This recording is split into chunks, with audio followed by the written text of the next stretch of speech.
Servus, Glück auf und herzlich willkommen zu einer weiteren FC Bayern Reaction. Ja Leute, diesmal vor die Pressekonferenz vor dem Bundesligaspiel gegen den VfB Stuttgart, worauf ich mich persönlich sehr freue. Ich hoffe auf ein, offensives Spiel von beiden Seiten. Ich bin sehr gespannt. Wir gucken mal, was wir für schlaue Fragen bekommen und was für tolle Antworten von unserem Chefcoach, und damit gehen wir rein. Endlich wieder und überstrahlt im 15. Spieltag in der Fußball-Bundesliga. Servus zur Medienrunde vor der Partie des FC Bayern gegen den VfB Stuttgart. Morgen Abend. Servus, Thomas. Morgen Abend? Spielen wir nicht Sonntag oder was? Hab ich irgendwas jetzt falsch auf dem Schirm? Morgen ist Samstag. Aber jetzt bin ich verwirrt. Jetzt muss ich mal eben gucken, ey. Nicht, dass ich jetzt hier von Sonntag... Ich dachte, wir spielen Sonntag. Spielen wir morgen Abend, oder? Oder Dieter. Wenn der Dieter mich jetzt hier, ne, dann gibt's aber gleich Kasala. Das sage ich euch. Also ich war jetzt fest bei Sonntag. Ich muss ja gleich noch tippen, da kann ich mal eben schauen. Ne, wir spielen Sonntag erst, 19:30 Uhr. Dieter, was ist da los mit dir, du? Schaut er uns einfach einen Tag, ey. Tuchel, servus. Noch ein Gläschen einschenken und jetzt warten wir auf die schlauen Fragen. Bitte schön in der ersten Reihe, Mario Krischl. Ja, da würde ich auch lachen als Reporter, Alter, die schlauen Fragen. Ja, mal gucken, ob wir heute überhaupt eine schlaue Frage hören. Kicker. Herr Tuchel, nach dem Sieg in Manchester gab es ja mal wieder schlechte Nachrichten, was das Lazarett betrifft. Sind Sie eigentlich froh, dass da jetzt noch 2 Spiele sind und dann zumindest mal ein bisschen Ruhe? Ja, was sind schwierige Spiele zum einen und zum anderen, ja, froh oder nicht. Der Spielplan ist der Spielplan. Den kennen wir vorher, das wussten wir. Und klar, die beiden Verletzungen auf unserer rechten Seite tun uns natürlich weh. Sind beide Stammspieler und beide gut in Form. Kingsley. Naja. Also, Mazraoui ist maximal Durchschnitt gewesen. Gegen Frankfurt unterirdisch. Also weiß ich nicht, ob man da von einer guten Form sprechen kann. Und King, Alter, fühle ich auch nicht. Sage ich euch ganz ehrlich. Er hat das Tor gemacht, den hätte wohl jeder machen müssen. Ja, war ein bisschen auffälliger. Aber jetzt in irgendeiner Topform waren die auch nicht, Alter. Da kannst du halt auch einfach, keine Ahnung. Stellen Guerrero auf rechts oder ein Leimer, sehr wahrscheinlich wieder, bei mir wäre es ein Kimmich, aber sehr wahrscheinlich wird ein Leimer da spielen und davor wird dann ein Müller spielen. Punkt. Da ist die Sache durch. Ja, fertig. Oder du stellst einen Sané dahin und einen Tell auf links. Aber ich würde mit dem Müller anfangen gegen Stuttgart. Aber da kommen wir später im Taktikfuchs zu. Also ich sehe da jetzt keinen sportlichen Riesenverlust. Also ich sehe da sportlich eigentlich gar keinen Verlust. Ob da jetzt ein Mazraoui steht oder ob da ein Leimer steht.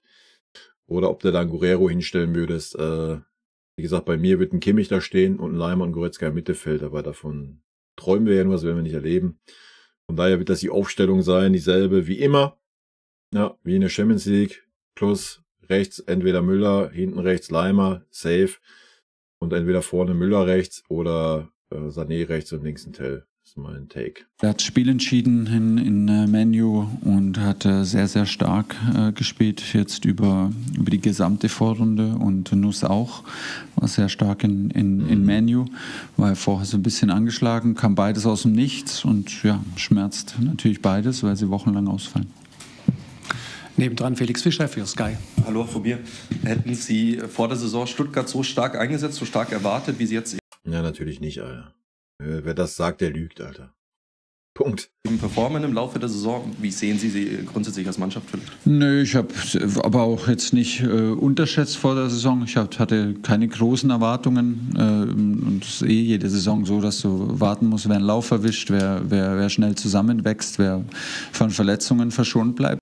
Der Tuchel hat aber auch richtig Bock heute, oder? Ist ja richtig on fire. Alter, ich bin ja schon immer griesgrämig, aber das sieht einfach sehr konstant aus. Ich glaube, das ist einfach eine Überperformance, dass sie so zusammen mehr sind als die Summe ihrer Einzelteile. Ja, klar. Wenn eine Mannschaft auf dem Platz ist, ist eine Mannschaft auch mehr wie die Summe ihrer Einzelteile. Ja, all das, was wir nicht sind. Wir sind keine Mannschaft. Punkt. Wir sind einfach keine fucking Mannschaft. Wir sind eventuell manchmal 5, 6 Leute, ja, die zusammen mal Bock haben, aber eine richtige Mannschaft, so wie Stuttgart darstellt, Alter, sind wir nicht. Ich hoffe, wir sind's am Sonntag einigermaßen, ne, dass das nicht nach hinten losgeht, aber Also da muss echt dran gearbeitet werden, zur Rückrunde hin. Und das ist sehr beeindruckend. Sie stehen verdient da, wo sie stehen. Sie haben sich jeden einzelnen Punkt verdient. Sie spielen sehr attraktiv, sehr kompakt.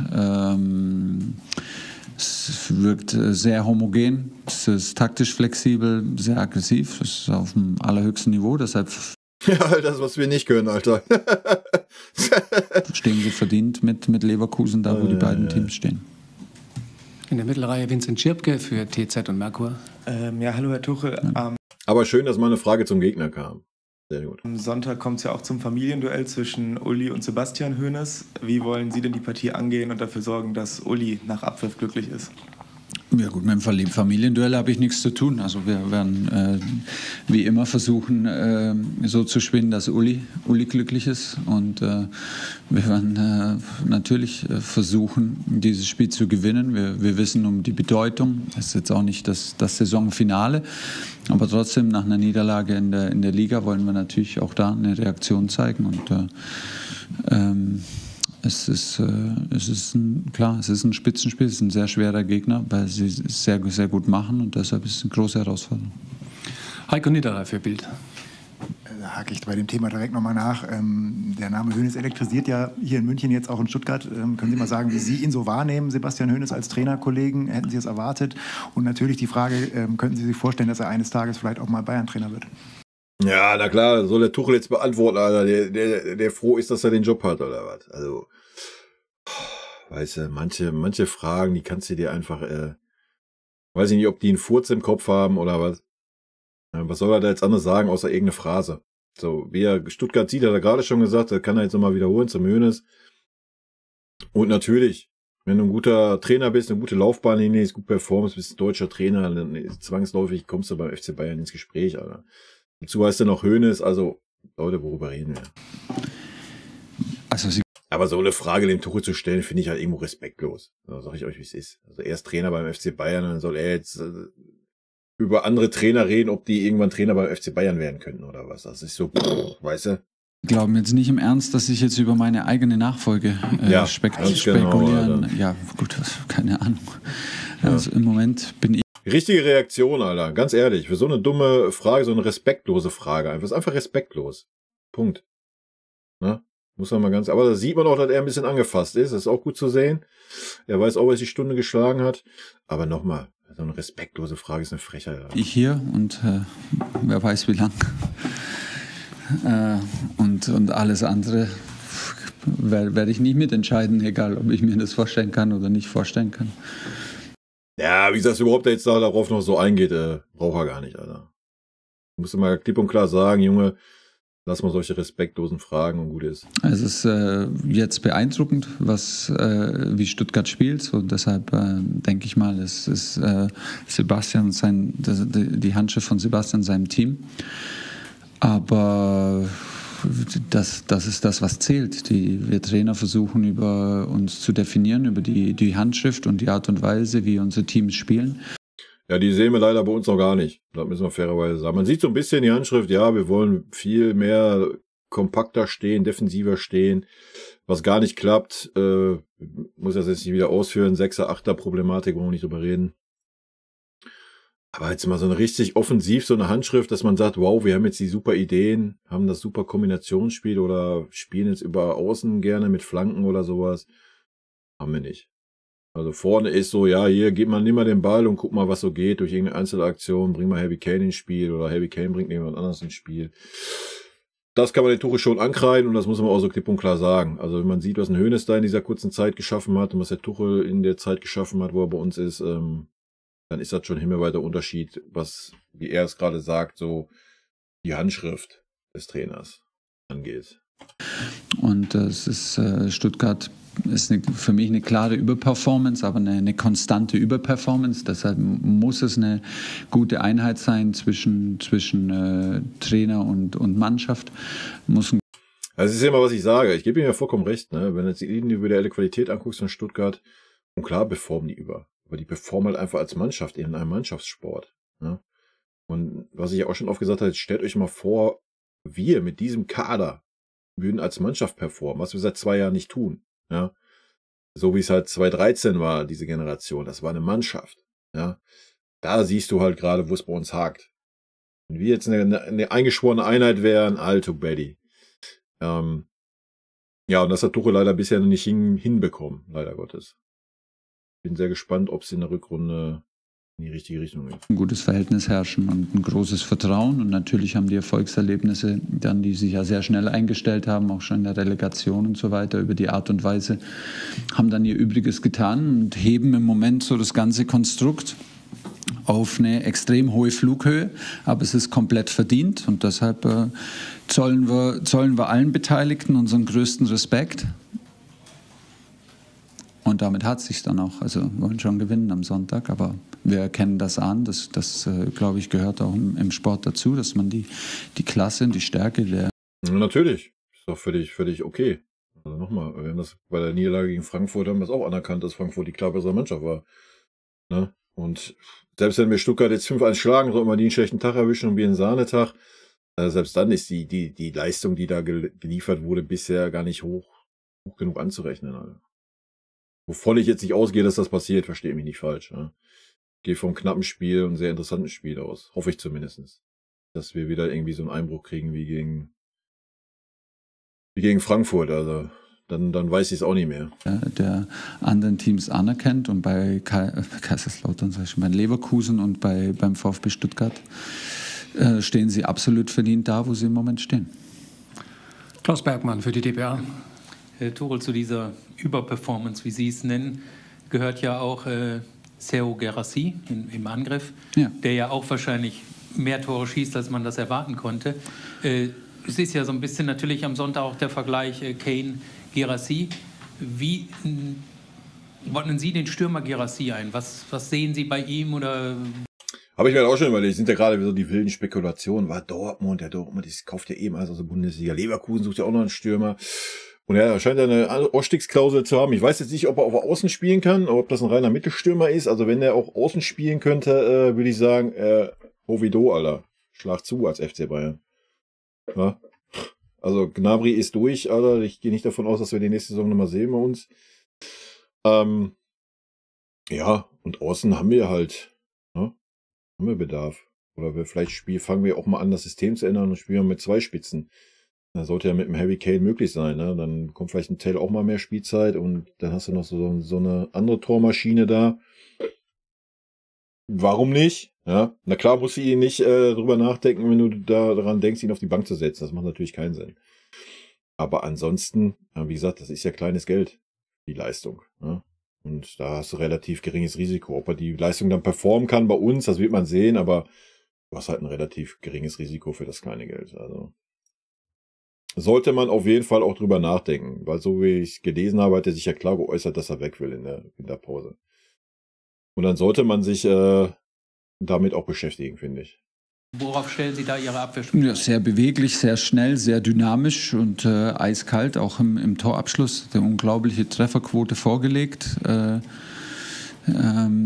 Harry hat jedes Mal mitgetroffen und trotzdem war Guirassy weit entfernt am Anfang, weil der hat nur Hattricks und nur Doppelpacks gemacht, glaube ich, am Anfang gefühlt und mit Overperformance und deshalb, das werden wir natürlich analysieren ab morgen im Detail und werden uns darauf einstellen, wie immer. Ja, na klar, wie immer, wir stellen uns immer zu 110% auf den Gegner ein, anstatt mal ein eigenes Spiel zu entwickeln. Mit Überperformance, das meine ich auch also sehr positiv und als Kompliment, weil es ist ja eine lange Überperformance. Ich glaube nur, dass es das, was Stuttgart und der VfB im Moment abliefert und verdient da zu stehen und die Anzahl der Punkte zu haben, geht nur, wenn sie mehr sind als die Summe ihrer Einzelteile zwischen, wenn das ein Teamaufwand ist und wenn das Team ja, da vollkommen recht mit, müssen wir nicht weiter ausführen, also da gibt es nichts darüber diskutieren. Funktioniert und groß. Und das ist ja auch nicht negativ aufzufassen, also das ist ja ein Kompliment, so wie er es auch sagt. Das Vertrauen herrscht und alle dann an ihr Limit spielen, dann kann man plötzlich so die Grenzen verschieben.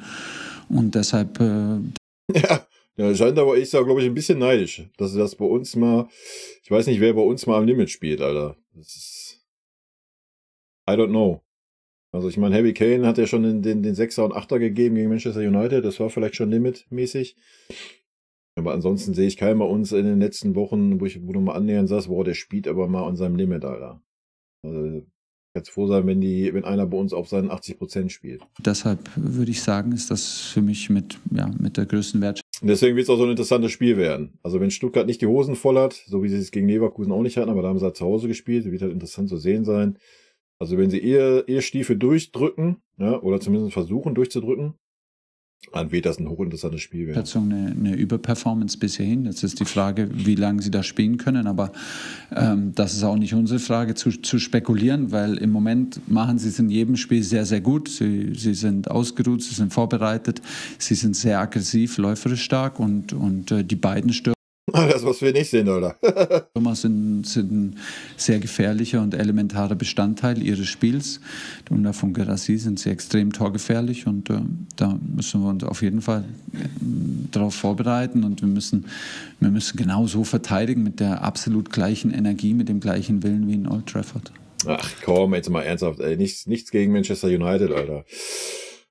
Aber hätten die da mal einen richtigen Stürmer gehabt, vielleicht nochmal einen gefährlichen, vernünftigen Spieler dahinter, dann wäre es auch anders ausgesehen. Man muss schon sagen, dass Manchester United es uns auch nicht wirklich schwer gemacht hat. Ja.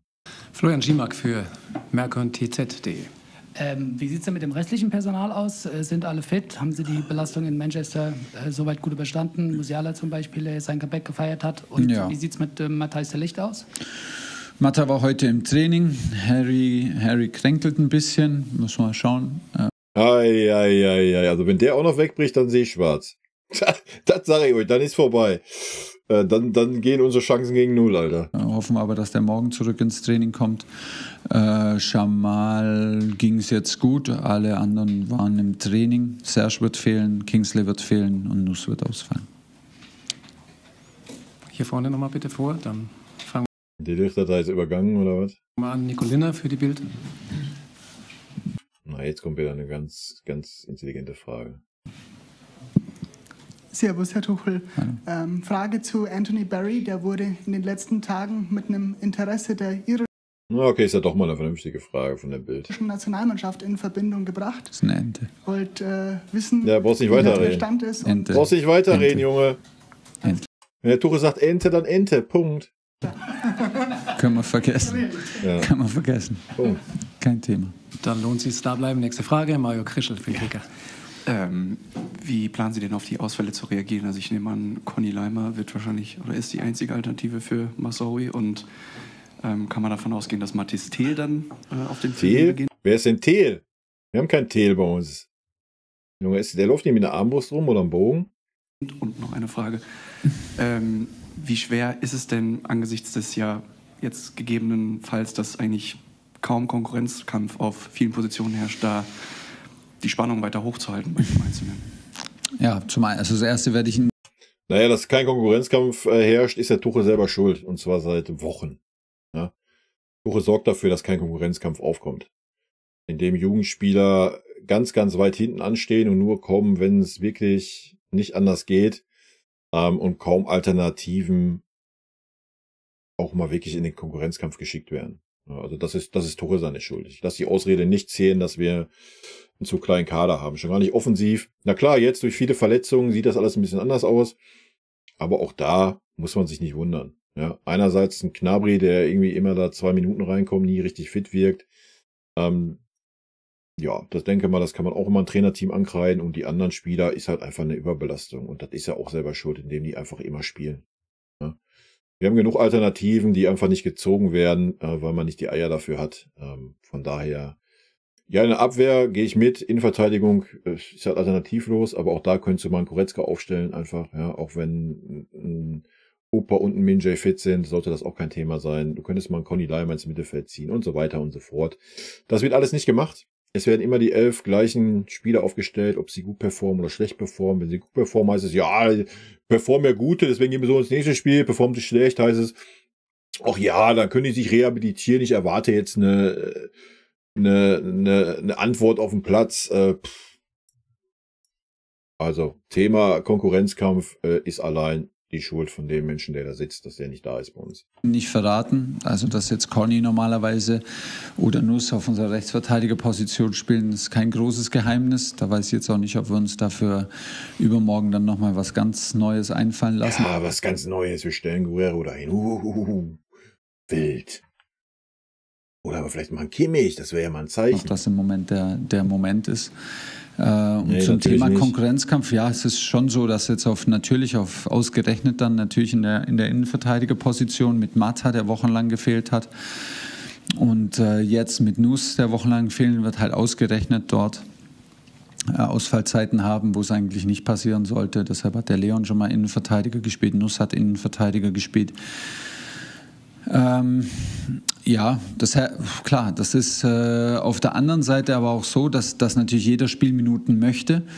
Es ist jetzt umso so wichtiger, wenn wir den internen Konkurrenzkampf nicht haben und damit halt so eine extrinsische Motivation. Nochmal, den internen Konkurrenzkampf haben wir nur nicht wegen ihm selber. Dass ich Konkurrenz habe, dann muss die intrinsische aus mir heraus natürlich extrem hoch sein.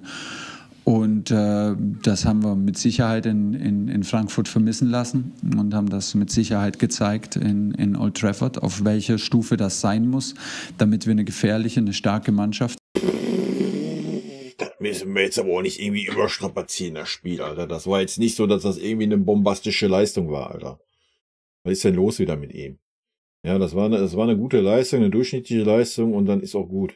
Ja. Das muss man jetzt auch nicht überbewerten, als wenn das jetzt so die Bombenreaktion gewesen wäre. Hätten wir jetzt da Manchester United 3-4-0 weggeschossen, dann hätten wir da so reden können. Aber du hast 1-5 in Frankfurt verloren und gewinnst dann 1-0. Also mal immer auf dem Boden bleiben, Alter.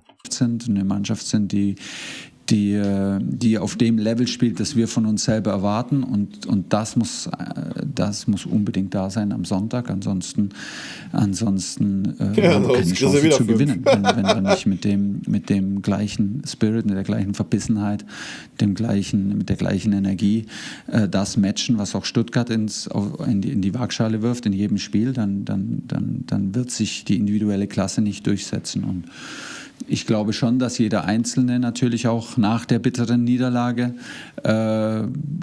sich der Lage sehr bewusst war und das schon auch sehr nochmal bei uns ein Feuer geweckt hat, bei jedem, das so nicht stehen zu lassen. Und Reaktion steht aus und wir wollen sie am Sonntag zeigen. Ich bin sehr gespannt.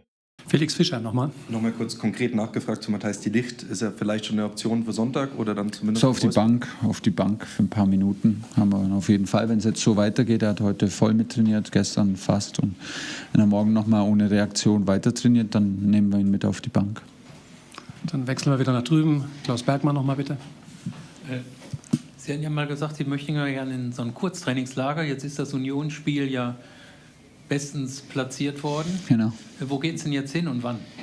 Wir planen gerade, wir versuchen nach dem Hoffenheim-Spiel, glaube ich, und vor dem Werder-Bremen-Spiel diese Woche zu nutzen für 4-5 Tage, um einfach ein bisschen wieso alle ins Trainingslager gehen, um die Mannschaft zusammen zu haben, um Zeit zusammen zu verbringen, um einfach länger auf dem Trainingsplatz sein zu können, taktische Dinge besser trainieren zu können, um ein bisschen Sonne zu sehen, hoffentlich. So, deshalb entscheidet sich das zwischen Portugal oder Marokko. Das ist im Moment in der Waagschale.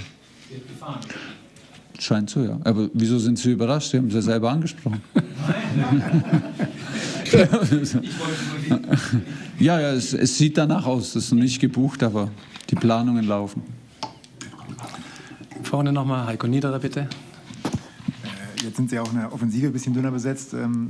Wie planen Sie mit Thomas Müller? Ist der möglicherweise auch eine Option für Coman auf dem Flügel? Kann er das? Sehen Sie ihn da oder passt er da nicht so gut rein? Wie sind da so Ihre Gedanken? Ja, hat er jetzt auch gespielt, sehr fleißig gespielt. Gegen Man U hat dann zu 5 sogar noch mitverteidigt. Das ist halt auch typisch für ihn, der macht halt alles. Also du weißt auch, wenn du eine Besprechung machst, dass der Thomas einfach alles mitbekommt, was in der Besprechung taktisch verlangt wird und was wir wollen und welche Aufgaben das sind. Und wenn du dann während dem Spiel, er kam ja auf einer hängenden Spitze rein für Jamal und war dann plötzlich am rechten Flügel. Er hat auch in einem Heimspiel, glaube ich, für uns schon am rechten Flügel gespielt. Da ist er auch groß geworden. Ich glaube, das ja, kannst du schon mal ausgehen, dass Müller morgen aufläuft. Was auch richtig ist. Keine der Positionen vorne, der 4 Positionen für ihn ein Problem sind. Und natürlich ist er in der Verlosung zu beginnen. Er hat seit längerem jetzt verdient und trainiert hervorragend. Da gibt es keine Neuigkeiten, verhält sich sensationell gut und hat jetzt sehr gut wieder gespielt, als er von der Bank reinkam. Deshalb, klar, geht. Dann Haben wir's? Danke euch. Dann haben wir's. Leute, das war's. Ja, waren ja nicht ganz so dumme Fragen diesmal. Zumindest 2, 3 waren ja mal ein bisschen, auch ein paar Fragen zu Stuttgart, wenn auch dann 3-mal wiederholt das Ganze. Ja, wie schon gesagt, ich freue mich aufs Spiel. Ich bin gespannt. Es könnte ein sehr interessantes Spiel werden. Ja, ich hoffe, wir gewinnen es irgendwie. Das ist so der Hauptaugenmerk. Ne? Also, Leute, rot-weiße Grüße gehen raus. Und wir hören uns nach dem Spiel. Ich wünsche euch ein schönes Wochenende. Tschüssi.